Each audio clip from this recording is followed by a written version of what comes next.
Another day, another dollar. Bye. More like another nickel. Di balik tawa SpongeBob, ada sesuatu yang jauh lebih tua, lebih gelap, dan penuh misteri.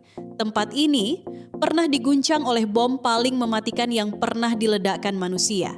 Dan menurut sebuah teori, ledakan itu bukan cuma mengubah dunia nyata, tapi juga membentuk sebuah dunia fiksi yang selama ini kita tonton. Go. Semua terungkap di dunia kartun mengcover. SpongeBob SquarePants, kartun ceria tentang spons kuning yang bekerja di restoran cepat saji di dasar laut. Setidaknya, itu yang kita pikir. Tapi selama bertahun-tahun, internet membangun arsip teori fan yang nggak main-main. Teori yang menjelaskan kenapa karakter-karakter ini bisa seaneh itu. Kenapa mereka punya kepribadian ekstrem. Dan kenapa lokasi cerita ini tidak pernah masuk akal. Teori-teori ini membentuk satu gambaran yang disturbing. Bikini Bottom bukan sekadar kota. Ini adalah hasil dari eksperimen manusia. Making it the most powerful nuclear device ever detonated by the United States.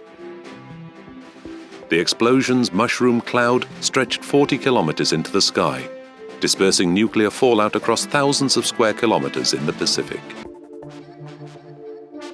Kita mulai dari teori paling populer, The Seven Deadly Sins.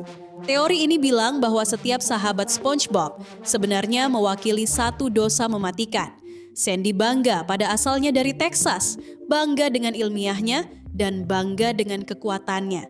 Saking bangganya, kadang dia lupa kalau dia tinggal di dunia yang bukan habitatnya.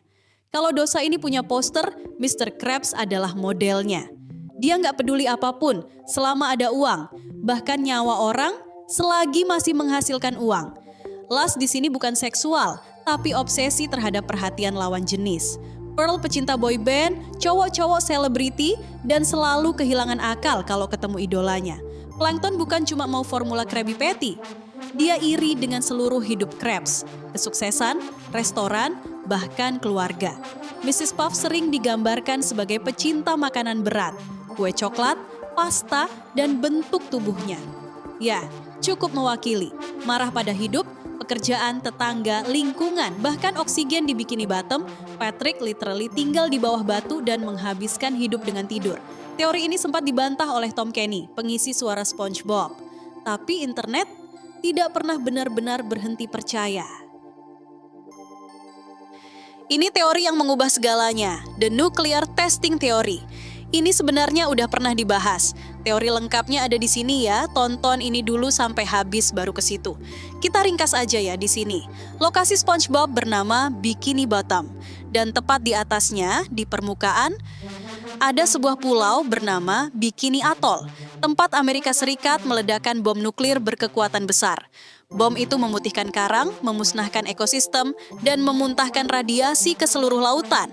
Menurut teori ini, radiasi nuklir itulah yang memunculkan makhluk-makhluk aneh, yang kemudian kita kenal sebagai karakter SpongeBob. Untuk kartun, itu lucu.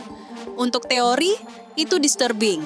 Makhluk laut berubah bentuk bukan hal mustahil secara biologi, tapi berubah menjadi konstruksi sosial mini dengan ekonomi, transportasi, sekolah mengemudi, dan fast food chain. Itu bukan evolusi, itu mutasi. Dan itu cuma permukaan. The Secret Box Donut of Shame Connection ada satu teori yang lebih personal, lebih manusia. Ini tentang hubungan SpongeBob dan Patrick dan sebuah foto yang seharusnya nggak ada. Menurut teori ini, episode The Secret Box dan The Donut of Shame saling terhubung. Dan keduanya merujuk ke satu malam, ketika SpongeBob mabuk berat. Patrick memotretnya, dan foto itu disimpan dalam Secret Box. Sebuah bukti, sebuah momen kelam yang SpongeBob sendiri nggak ingat. Bukan teori tergelap, tapi salah satu yang menunjukkan hubungan mereka bukan sekadar kartun konyol. Mereka punya sejarah yang tidak semuanya lucu. Ini teori paling kontroversial, The Drug Theory. Teori ini muncul setelah parodi SpongeBob SquarePants viral, dan internet pun mulai menghubungkan perilaku karakter dengan efek obat-obatan. Emosi naik turun ekstrem, imajinasi liar, euforia tinggi, terlalu mirip efek psilocybin, iritabilitas, paranoia, overreacting. Keduanya selalu waspada berlebihan dan mudah meledak. Apatis, moody, kinerja buruk, menyendiri. Deskripsi ini cocok banget dengan Squidward. Relax, lambat, mancis. Patrick makan banyak dan selalu chill. Teori ini bukan dibuat untuk merusak kenangan masa kecil, tapi menunjukkan bagaimana fandom mencoba menjelaskan keanehan karakter lewat kacamata dunia nyata. The Death Theory. Ada perubahan besar setelah film SpongeBob tahun 2004. Perubahan yang cukup mencurigakan. SpongeBob yang dulu lebih cerdas, lebih dewasa, lebih rasional. Tapi mulai season 4, dia jadi kekanak-kanakan dan bodoh. Apakah ini karakter development atau sesuatu yang lebih gelap? Teori Death bilang SpongeBob mati di film pertama. Dan karena Sponge bisa bereproduksi aseksual, yang muncul setelahnya adalah versi anak dari SpongeBob. Tapi teori ini dimentahkan oleh Stephen Hillenburg. Beliau bilang bahwa season 4 hingga seterusnya adalah prequel. Artinya, perubahan tone bukan karena kematian, tapi karena timeline. Namun banyak fans berpendapat, penjelasan itu datang terlambat dan perubahan kepribadian tetap tidak dapat dijelaskan secara penuh. Meta-analisis. Kenapa teori-teori ini ada? Kita harus melihat sesuatu yang lebih besar. Kenapa sebuah kartun ceria bisa memicu begitu banyak teori kelam? Pertama, SpongeBob punya dunia yang absurd, tapi konsisten. Setiap absurditas selalu punya pola, dan pola yang konsisten membuat fans mencoba mencari jawaban. Kedua, SpongeBob tayang sangat lama, lebih dari 2 dekade, dan makin lama suatu karya bertahan, makin besar ruang bagi konspirasi. Ketiga, kita hidup di era media di mana konten yang tampaknya sederhana justru sering dianalisis secara berlebihan. Karena internet menciptakan budaya decoding, membongkar rahasia dari hal yang kelihatannya biasa. Deep Dive, Why SpongeBob Works. Secara psikologis, karakter SpongeBob dibangun dari emosi manusia yang ekstrim. Ekstrim itu lucu, ekstrim itu mudah dikenali, ekstrim itu mudah jadi teori. Patrick, pasif. Squidward, frustrasi. SpongeBob, optimisme murni. Krabs, kontrol dan keamanan. Sandy, ambisi. Plankton, inferioritas.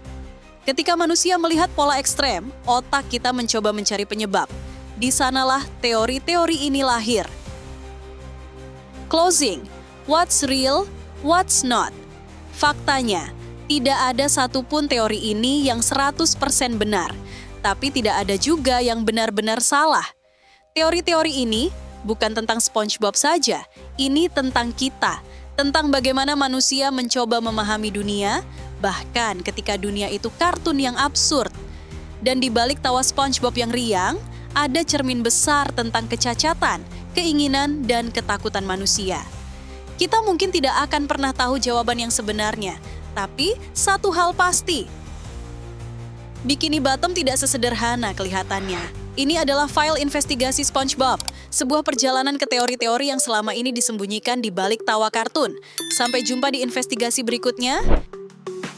Buka matamu, siap terbang jauh ke dunia kartun yang belum kau tahu. Fakta misteri, cerita absurd, semua terungkap di dunia kartun Uncover.